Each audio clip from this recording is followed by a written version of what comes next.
All right, joining us in the Element Wealth Studios, Christina Dent, founder and president of End It For Good, and Brett Montague, CEO of End It For Good. You guys got this Ignite Hope event coming up. That's what we wanted to talk about today. Tell us about that.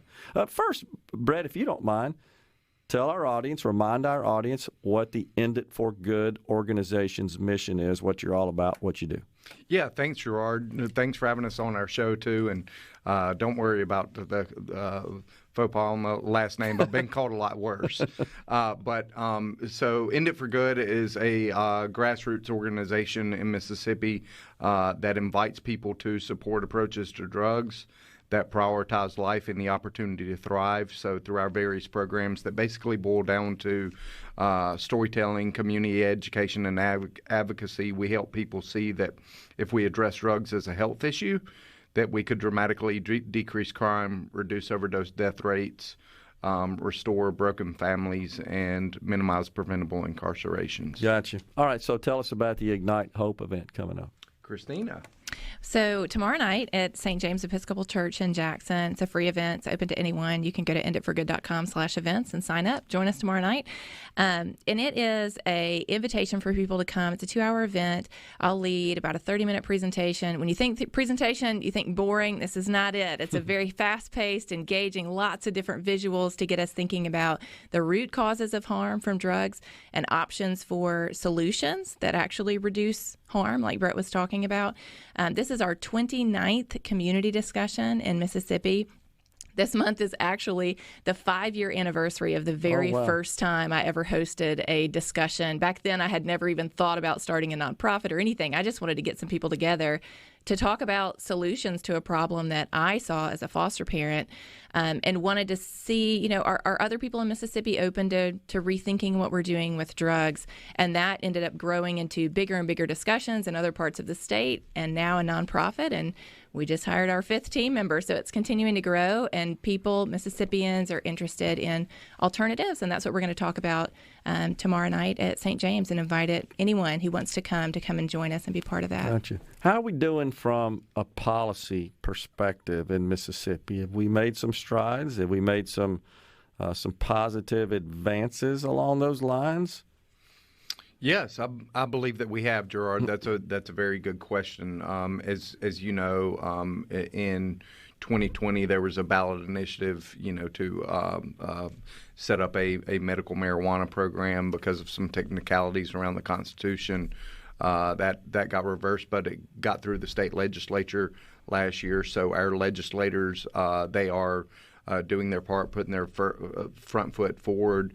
In order to reduce harm around drugs. Of course, everybody knows the first frontier on the decriminalization or legalization movement has been marijuana. And that program got passed through the state legislature at the end of the session. Recently, there was a very, very good article by Spence Flatguard in Mississippi Lawyer highlighting that medical marijuana program. We will see how that goes, but it's good that patients across Mississippi are finally getting access to the medicine that they need in order to reduce their pain and trauma, and in order to rebuild their lives. I don't know if you know Angie Calhoun or not, but she's from Madison, has a Mississippi Citizen Patients Alliance.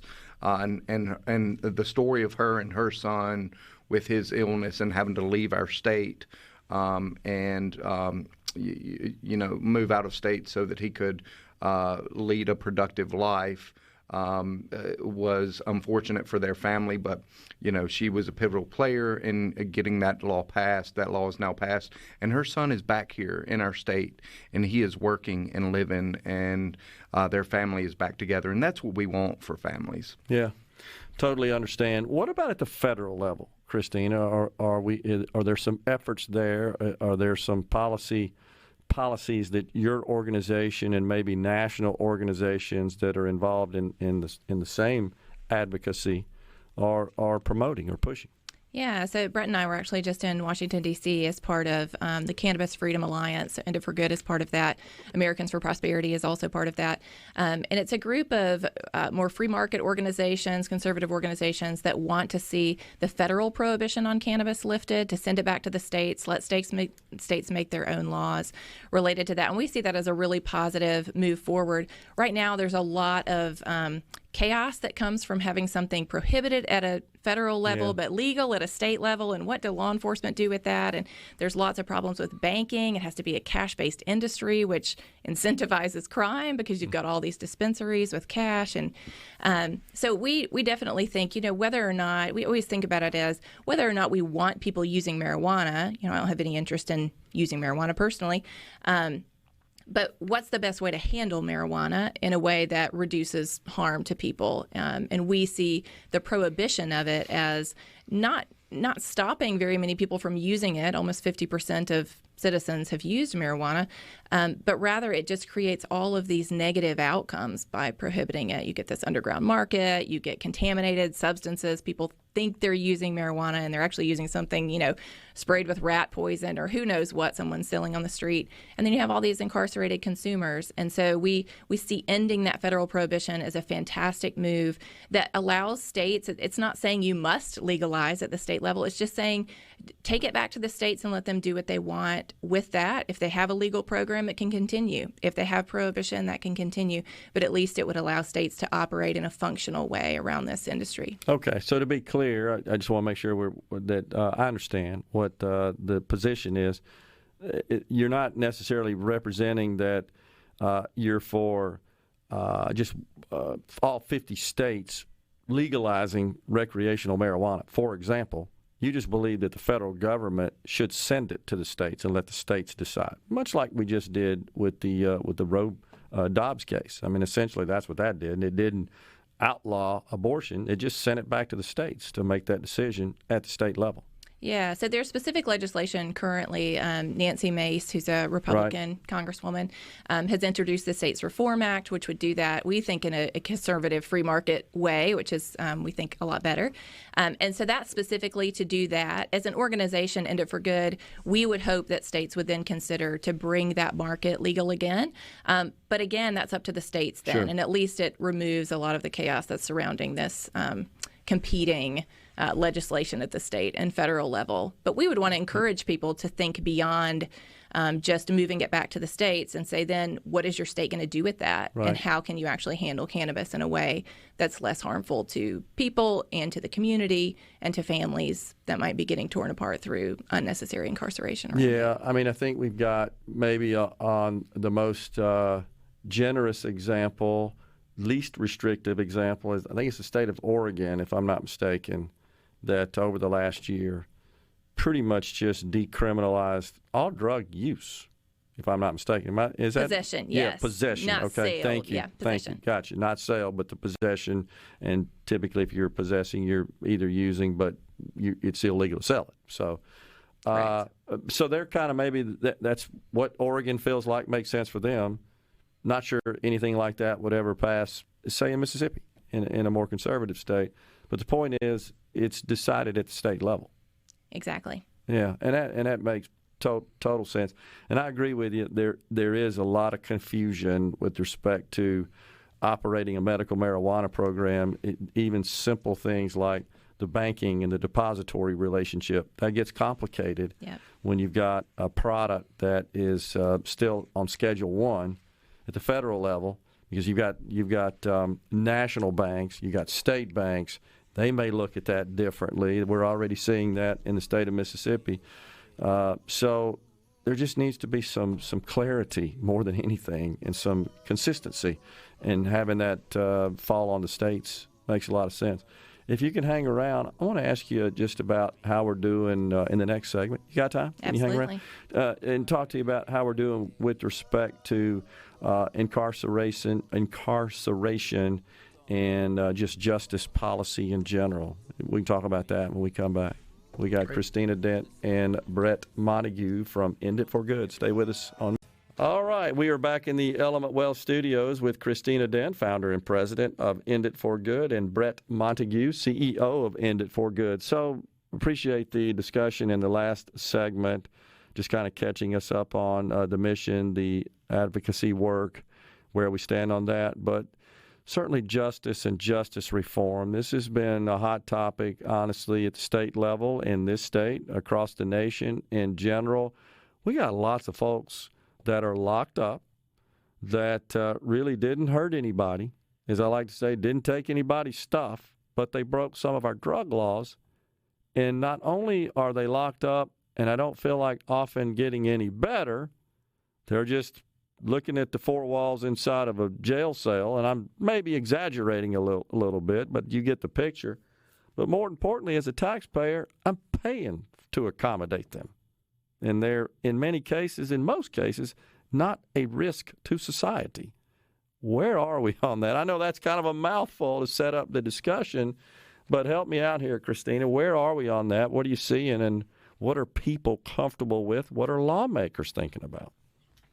So Mississippi, we have about 3,000 nonviolent drug offenders in Mississippi prisons. So there's thousands more in city and county jails. But just people who are going to come out with a felony and be very hard to employ after that, there's 3,000 people who are going to be in prison at least a year, some of them much longer than that. And that has held steady for the last couple of years. And so we really want to step back from. So it's great to do reentry work. We absolutely need that, helping people get their lives back together.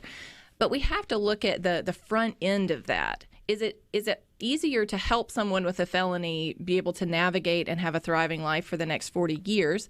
Or should we be looking at the laws that are actually contributing to all of those felonies and see if some of them are not helping us? I'll give you an example of that. So a couple of years ago, we had a law in Mississippi where if you had any kind of drug conviction, your driver's license was revoked. Unrelated to whether or not it was a driving violation, just any kind of drug conviction, your driver's license was revoked. Mm-hmm. Well, we realized over the course of a couple of years, wait a second, how are people supposed to get a job to actually stop committing crime or anything like that they're doing? So it's not un-American or unconservative or un-Mississippian to say, it's common sense to say that we need to rethink whether laws are helping us. Sometimes we make laws that end up not being helpful when we see how that law is playing out. And so the legislature changed that to you only lose your license if it's a driving-related drug conviction. Gotcha. So that's not to say, I don't think anybody had it in their mind, let's destroy people's lives. It was, this seemed to make sense. And now that we're seeing the outcome of that, it no longer makes sense. And so, it's easy for us to think about this as sort of out there. And I want to give you an example of how it is impacting the lives of Mississippi families. So we did an event just like the one we're doing tomorrow night. We did one in Picayune a couple of months ago. And we had about 40 people there. And one of the people, after I gave the presentation, we have audience feedback so people can say what they think about the ideas we presented. And there was a fifth grade teacher there. And she said, these ideas you're talking about to change the way we approach drugs make perfect sense to me. And the reason for that is she said 1/3 of her students have an incarcerated parent. She had already been to a funeral for the mother of one of her students who died from contaminated drugs. And her final statement was, if those drugs would have been controlled, that student's mom would still be here. So we have incarcerated parents, we have dead parents, and she is seeing, as we think about the next generation of Mississippians coming up, the impact that this has. We know children growing up with an incarcerated parent are at greater risk for incarceration themselves. Not because they're bad kids, but because when you grow up without parents in the home with a strain of incarceration, it's really hard and traumatic for a child. It's hard for them to overcome that and live a thriving life. So these are the real impacts. When we talk about incarceration rates, it can sound like, well, we're just talking about the criminals out there. Mm-hmm. These are Mississippi families, thousands and thousands of them that are being impacted because they are in possession of a substance that we have said, that turns you into criminals if you just possess that substance. And we really need to think about those downstream impacts, because if we want strong families and safe communities and living people, Mississippi's overdose death rate has increased 173% in the last 5 years. We we've got all hands on deck. We have been trying to address it, but we're not addressing the root causes of it. And so we're continuing to get worse and worse outcomes. So we've made some progress. We need to make a lot more if we want to save lives. One of the things I hear, I'm sorry, Brett. No, Gerard, if I could, just to kind of build on that a little bit, I would also like to share a brief story that kind of shows how us as a society and as a state in Mississippi, how criminalizing drug use and addiction is not only negatively impacted, people and family and communities, but also workforce development. I actually wrote an article a couple of months ago in the Clearing Ledger, an opinion piece, highlighting how criminalizing addiction is crippling our workforce. And this is rooted in a personal experience I had as an HR manager a couple of years ago. A candidate happened to share the same name as me, Brett, walked through my doors, and he aced his interview, asked great questions about the job and company, really just couldn't have made a better impression on me, and I wanted to hire him. But there was one small hang-up. He disclosed on his application that he had just been released from our state prison system after a 2.5-year sentence on a nonviolent drug possession charge. Reversing 3 years back from there, 6 months after falling in a dangerous cycle of a heroin addiction, he entered our state prison system, leaving behind his wife and newborn child at 23 years old. So when I saw this on his application, my duty is to go to my superior to get approval because I still wanted to make an offer. So I went to her to get her concurrence, and unfortunately the response that I got was that it would be a bad precedent for us as a company if we hired somebody who had a felony that had struggled with an addiction. And I walked away from this conversation just kind of in consternation and asking myself a whole lot of questions. Like, first of all, this young man, he had an addiction. He had a health crisis. And his health crisis was met with a criminal justice response. What he needed was help, not handcuffs. Right. He went to prison, did 2.5 years, and did not become a criminal in prison like happens so often. He did his time, and paid his consequences owed to society, got out, and now we're telling him, oh, despite having paid your dues, we don't want you. We still want you. We want you in the shadows. So now, what would this young man do in order to provide for his family? Would he start selling drugs to provide for his family, engage in some other criminal activity to provide for his family? And then on a separate level from that, I did some introspection and was like, my company, we also lost here today in this decision because this guy had a lot of capacity and he had hunger. He had balanced hunger, not so much that it scared you how hungry he was, but he had the right type. And I felt like we as a company lost. So as we continue, America's war on drugs on all fronts, we are all losing. And it's also crippling law enforcement as well. They're bogged down in a perpetual, non-winnable war. And so many of them are frustrated because they see the same people coming out of the system. But in the 5-year period between 2014 and 2018, law enforcement officers made over 39,000 arrests for drug possession.